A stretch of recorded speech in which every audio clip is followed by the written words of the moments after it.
今年1月，赖清德当选台湾总统，以大约40%的得票率胜出。但是北京不喜欢这位务实的台独工作者，好几次称他是危险的分裂分子。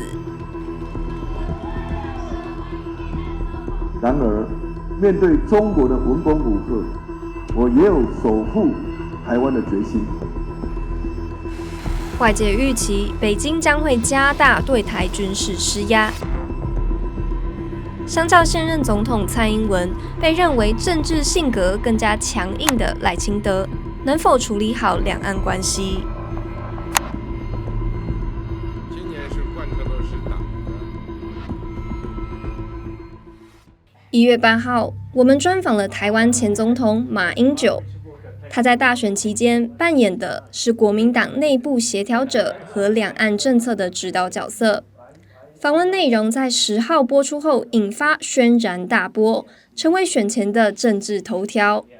当时我们问马英九，台湾应该如何嚇阻中国入侵？他说 ：“No matter how much you defend yourself, you can never fight a war with the mainland. You can never win. They're too large, too much stronger than us.” 马英九这番话被批评是失败主义者，同党的总统候选人侯友宜更出面做出切割，赖清德更借着这个机会定调这场大选是信赖台湾及相信习近平之间的抉择。跟马英九想法不同，随着中国军机越来越频繁地跨过台海中线，包含柯文哲在内的3党总统候选人都强调他们会加强国防。The more heavily that Beijing leans into sticks, into threats, military activities, economic coercion, the more that the Taiwanese population will be skeptical of Beijing's intentions and will not want to unify with China. So in a way, this is a broken approach on the part of Beijing. 台湾有心抵制中国军事施压，但军备实力够强大了吗？台湾前参谋总长李喜明对这个问题表达担忧。他认为，台湾政治人物的国防观念过时，把有限的资金用在采购大型武器。但若两岸爆发战争，这些武器可能根本派不上用场。We only rely on this kind of warships, big warships, fighter jets, and the tanks. Not the effective anymore because it spends a lot of money and it's rely on the highly on the fixed base like airfield, seaports, or fixed radar installation. It will be easily destroyed from the long distance. 反观乌克兰，在俄乌战争中向台湾展示了一个不同的战略——不对称作战。An asymmetric strategy essentially acknowledges that, in contrast to the mainland, Taiwan has much fewer resources that it can work with when it's building up its military capabilities, when it's designing its military strategy, meaning that it should be procuring a bunch of smaller military systems that are mobile, survivable, but also expendable, so that it can hold down the fort in the event of an invasion, so that it gives the U.S. time to intervene. Taiwan needs that kind of the anti-ship missiles, but we also need the sea mines, and we also need mobile, highly survivable air defense system. We need a lot of drones, AI-enhanced attacking drone, but also the system like the Javelin or Stinger that's a lot used in the Ukraine war.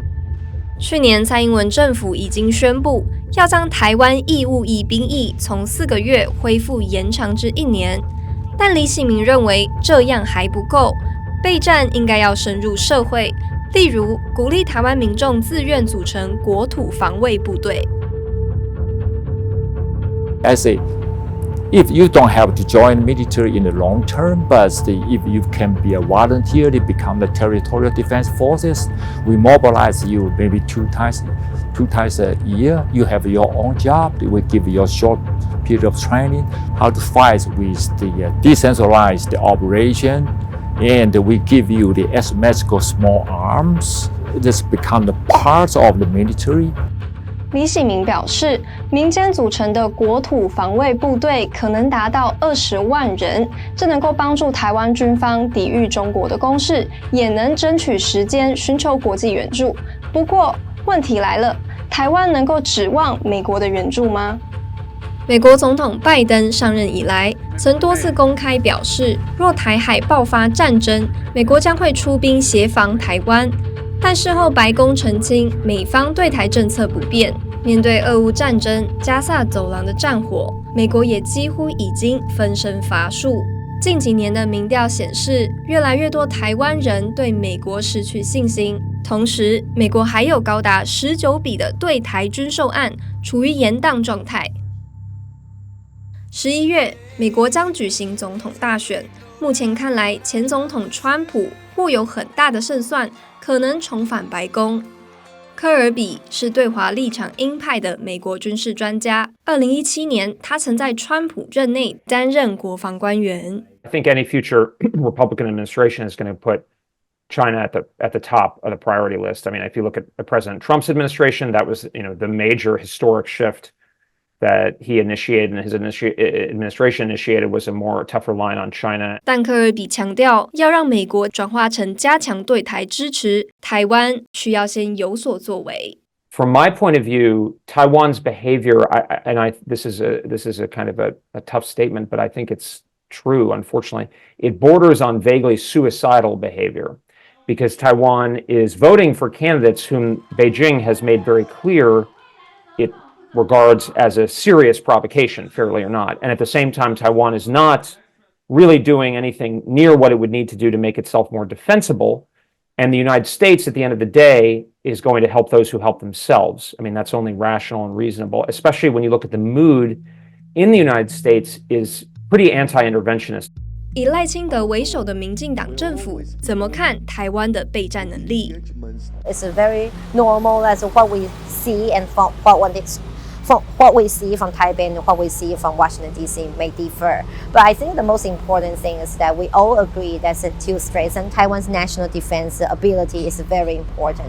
And I think more and more people have realized that, especially after the Ukrainian and Russian war, asymmetric weapons might be very useful. 但台湾可能不会把全部资源都投注在发展不对称作战上。For many Taiwanese, the most pressing threat isn't necessarily a full amphibious invasion by China. The most pressing threat are the day-to-day incursions that they are dealing with from Chinese military planes and ships, which have reached a new level of frequency and intensity. And so Taiwan has a challenging set of requirements to face. 民进党执政8年来，已将国防预算的 GDP 占比提升到约 2.5%， 但目前这个数字仍不到美国期待的 3% 水平。如果川普胜选，这也可能不足以说服一个对中鹰派的白宫加强对台支持。台湾内部在这件事上也可能出现重大分歧，原因是赖清德任内的立法院是由国民党籍的韩国瑜担任院长，加上立法院内没有任何一个政党席次过半，要大幅增加军事预算恐怕没那么容易。If slowing down a little bit more on Taiwan's purchase of U.S. defense weaponry can mean that it gives Beijing more space and more off-ramp for Beijing, and thereby slowing down Beijing's military threat against Taiwan, then Taiwan, according to that logic, can have its defense and stability without spending money on buying weapons. Sounds like almost the best of both worlds, and it's cheaper too. So I think that argument, you will see a number of legislators on the opposition side pursuing it.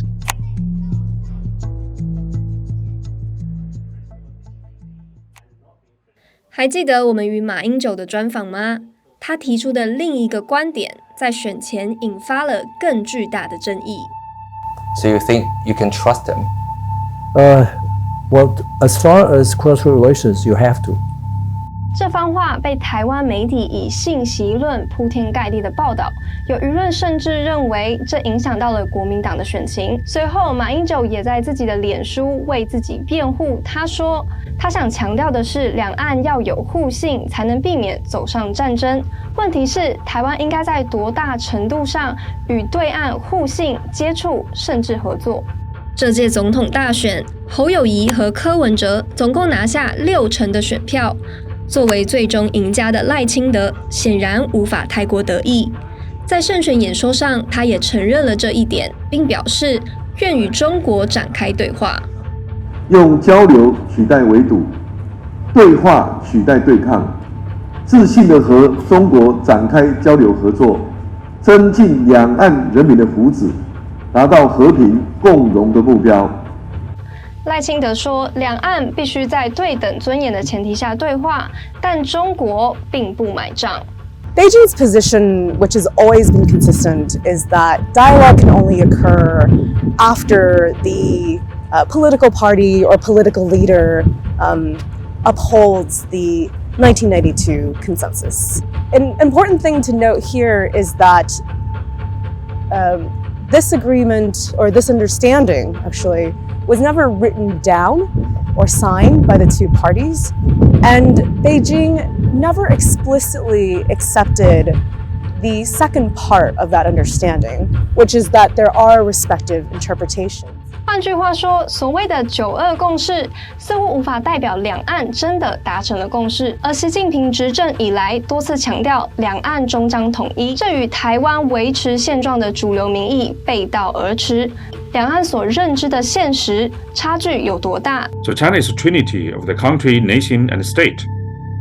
So that's our tradition, and that's the reality. When the Taiwanese know the whole story, know the long history of China, know about the U.S., the West cannot be reliable.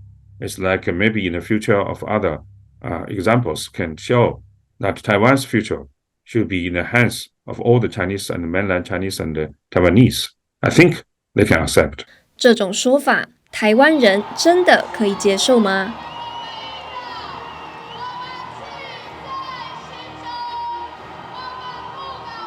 There has never been a political market for the arrangement that China is proposing for unification, which is one country, two systems. There's never been an acceptance of this by the Taiwanese people.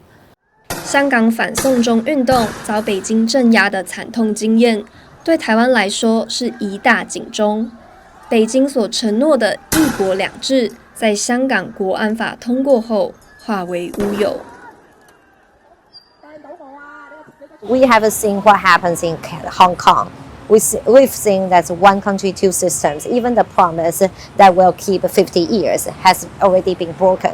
So people in Taiwan have realized that the so-called one country, two systems simply will not work, whether in Hong Kong or in Taiwan. 除了看不惯赖清德，中国也视他的副手萧美琴为眼中钉。 在2022及23年，连续2年将他列入台独顽固分子名单，予以制裁。 She's very Americanized, actually, in the eyes of the mainland. So it's the independence is from the blood. So that's the reason I think mainland Chinese don't like her. The target is external intervention and some suppression force in Taiwan. That's the reason we put Xiao Meiqin, those guys, as the target of the sanctions, not the Taiwanese other politicians or the Taiwanese people. So they are put Taiwanese future in danger. So they will be the enemy of our Chinese nation. 这是否代表两岸关系即将走向新低点？难道所有与中国对话及交流的管道都完全封闭了吗？ In place over 20 cross-strait agreements between Taiwan and China on a variety of issues, ranging from notary services to law enforcement cooperation to tourism. Even though formal cross-strait dialogue has been frozen since 2016, those agreements still stand, and so there remains some space at this more functional working level for communications to increase and for cooperation to perhaps deepen. 两岸之间低层的交流可以就这样默默持续下去吗？这关乎到集权力于一身的习近平怎么想。So this is a deterrence. This is our sovereign's rights to keep the unity, integrity, and sovereignty of China.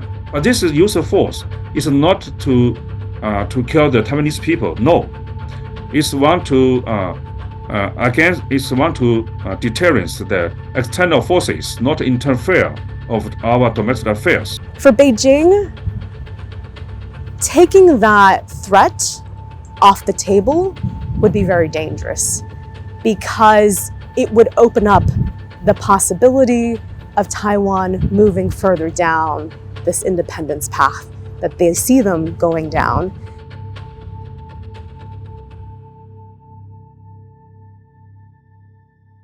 还记得我们提到朝小野大吗？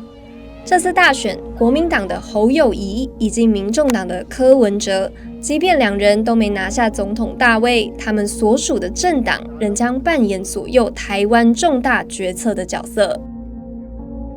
除了因为韩国瑜当选立法院长之外，来自第三势力的柯文哲也值得关注，他握有的权力可能比你想象的还要大。这个局面来自立委选举的结果，台湾立法院总共113席，民众党拿下8席，乍看之下很少，但因为另外2大党都没有获得绝对多数，让民众党成为了关键少数。这个关键少数可以决定帮助执政党达成目标，或者是投下反对票，阻挡他所不认同的政策。